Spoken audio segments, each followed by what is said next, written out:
নমস্কাৰ সকলো অসমবাসীকে মই বাণী গগৈ স্বাগতম জনাইছোঁ মোৰ আজিৰ অন্য এটি শিক্ষামূলক ভিডিঅ' লৈ আশা কৰোঁ সকলো ভালে কুশলে আছে আৰু মই আপোনালোকৰ মাজলৈ লৈ আহিছোঁ আজি এজন ব্যক্তিৰ পৰিচয় যিজন ব্যক্তিক অসমীয়া গদ্য সাহিত্যৰ জনক বুলি জনা যায় আৰু সেই ব্যক্তিজন আপোনালোকে নিশ্চয় জানে ভট্টদেৱৰ পৰিচয় মই আপোনালোকৰ আগত দাঙি ধৰিম।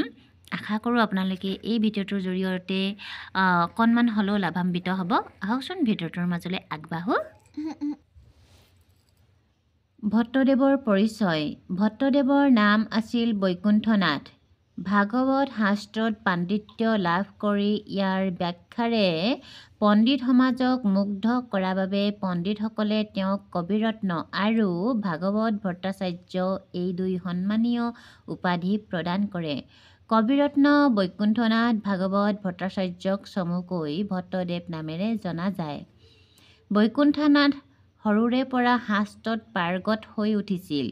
এই কথা ভক্তসকলৰ মাজত আলোচিত হোৱাত বৰপেটা সত্ৰৰ মথুৰাদাস বুঢ়া আটাই বৈকুণ্ঠনাথক ভাগৱত ব্যাখ্যা কৰিবলৈ পাটবাউসীলৈ আনিছিল।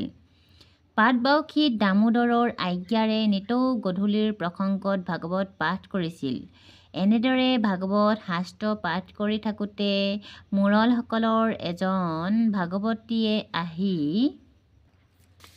ভট্টদেৱক ক'লেহি যে অন্ন বস্ত্ৰ দিয়া আমি পুখিবো সৰ্বথা।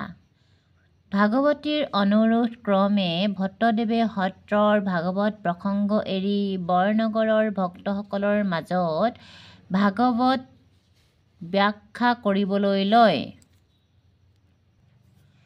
মুৰলসকলে ভট্টদেৱৰ ভাগৱত ব্যাখ্যা শুনি মুগ্ধ হৈ কবিৰত্ন উপাধি প্ৰদান কৰে। ভট্টদেৱক কবিৰত্ন উপাধি মুৰলসকলে প্ৰদান কৰে।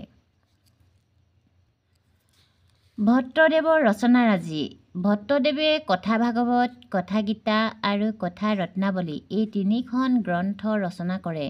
নিজ গুৰু দামোদৰদেৱৰ আদেশত এই তিনিখন গ্ৰন্থ সংস্কৃতৰ পৰা অসমীয়া ভাষালৈ অনুবাদ কৰে। ভট্টদেৱে বৰনগৰত ভাগৱত ব্যাখ্যা কৰি থাকোঁতে দামোদৰৰ আজ্ঞাৰে ভাগৱত কথা ৰচনা কৰে। ভাগৱত কথা ভট্টদেৱৰ প্ৰথম ৰচনা। ভট্টদেৱৰ প্ৰথম ৰচনাখন হৈছে ভাগৱত কথা। ষোড়শ শতিকাৰ শেষ ভাগত ৰচিত ভাগৱত কথাৰ যোগেদিয়েই ভট্টদেৱে অসমীয়া গদ্য সাহিত্যৰ পথ মুকলি কৰে। ভট্টদেৱৰ গুৰুজনৰ নাম আপোনালোকে গম পালে দামোদৰদেৱ আৰু তেওঁ তিনিখন গ্ৰন্থ ৰচনা কৰিছিল কথা গীতা, কথা ভাগৱত, কথা গীতা আৰু কথা ৰত্নাৱলী।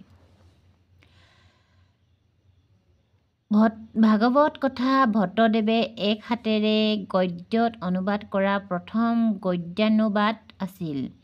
পৰীক্ষিত নাৰায়ণৰ ৰাজৰোষত পৰি দামোদৰদেৱে কামৰূপ ৰাজ্য এৰি কোচবিহাৰলৈ যাবলৈ ওলোৱাৰ সময়ত দামোদৰদেৱে ভট্টদেৱক অন্যান্য উপদেশ দিয়াৰ লগতে ভাগৱতখন অসমীয়ালৈ অনুবাদ কৰিবলৈ উপদেশ দিয়ে। গুৰুৰ কথামতেই ভট্টদেৱে প্ৰথম স্কন্ধ ভাগৱত কথাত অনুবাদ কৰি দামোদৰদেৱৰ হাতত তুলি দিয়ে। তেতিয়া দামোদৰদেৱে বিস্তৃতভাৱে আলোচনা কৰিলে পুথিখনৰ কলেবৰ বৃহৎ হ'ব বুলি ভাবি সংক্ষেপ কৰিবলৈ কয়। গুৰুৰ কথা সাৰোগত কৰি ভট্টদেৱে সংক্ষেপে সৰু সৰু অংশ কৰি মূল ভাগৱতক কথাৰূপ দিয়ে। মই অন্ধমতি তথাপি দামোদৰ আজ্ঞায়ে সন্তসৱৰ অনুমোদনে টীকা ভাষ্য অনুসৰি সংক্ষেপে প্ৰকাৰে নিবন্ধো।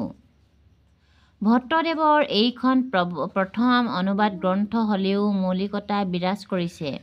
ভট্টদেৱে গীতা ভাগৱতৰ দাৰ্শনিক তত্ত্ব কথাবোৰ যুক্তিৰে জনসাধাৰণক সহজ সৰল ভাষাত বুজাবলৈ যত্ন কৰিছিল। কথা ভাগৱতৰ দৰে কথা গীতা ৰচনাত দামোদৰদেৱৰ প্ৰত্যক্ষ প্ৰেৰণা নাছিল যদিও কথা গীতা ৰচনা কৰি ভট্টদেৱে বৈকুণ্ঠপুৰ সত্ৰত থকা দামোদৰদেৱৰ ওচৰলৈ পঠাইছিল। পুথিখন পঢ়ি তেওঁ অতিশয় আনন্দিত হৈছিল বুলি নীলকণ্ঠ দাসৰ দামোদৰ চৰিত্ৰৰ পৰা জনা যায়। তেওঁ শ্ৰীধৰ টীকাৰ মতে কথাগীতা লিখিছিল। এই সম্পৰ্কে ভট্টদেৱে কথাগীতাৰ আৰম্ভণিত উল্লেখ কৰিছে, যদ্যপি আমি কৃষ্ণৰ প্ৰসাদে শ্ৰীধৰ, শাংকৰী, দামোদৰী, ভাস্কৰী এই চাৰিও টীকা বিচাৰ কৰিছি, তথাপি প্ৰায় শ্ৰীধৰী টীকাৰ মতে কথা নিবন্ধিলো। কথা ভাগৱত আৰু কথা গীতাৰ দৰে সংস্কৃত টীকাৰ সহায়ত ভক্তি ৰত্নাৱলী কথা ৰচনা কৰে। গীতা কথাৰ দৰে ভক্তি ৰত্নাৱলী কথাৰ শেষৰ ফালে উল্লেখ কৰিছে, এমনে মহাযত্নে ভক্তি ৰত্নাৱলী কান্তিমালা টীকাসমে মই প্ৰকট কৰিলোঁ। তাত শ্ৰীধৰ স্বামী লিখনিক যি কিছু মূল্যাধিক ব্যাখ্যা কৰিলোঁ তাক সুবুদ্ধিভাৱে ক্ষমা কৰিবা। মুঠতে তিনিওখন গদ্যানুবাদ শ্ৰীধৰী টীকাৰ আদৰ্শত ৰচিত। অসমীয়া গদ্যত ৰচিত এই তিনিখন গ্ৰন্থই ভট্টদেৱৰ অসীম পাণ্ডিত্যৰ পৰিচয় দাঙি ধৰে। এয়ে আছিল ভট্টদেৱৰ বিষয়ে এটি চমু টোকা আপোনালোকৰ আগত মই দাঙি ধৰিলোঁ। আশা কৰোঁ আপোনালোকে ভট্টদেৱৰ বিষয়ে কিছু হ'লেও কথা জানিব পাৰিলে।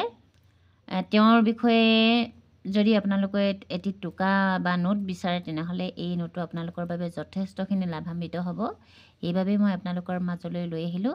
যিহেতু ভট্টদেৱ কোনো এজন সাধাৰণ ব্যক্তি নহয়, তেওঁ অসমীয়া গদ্য সাহিত্যৰ জনক হয়, সেইকাৰণে মই আপোনালোকৰ মাজলৈ এই ভিডিঅ'টো দাঙি ধৰিলোঁ।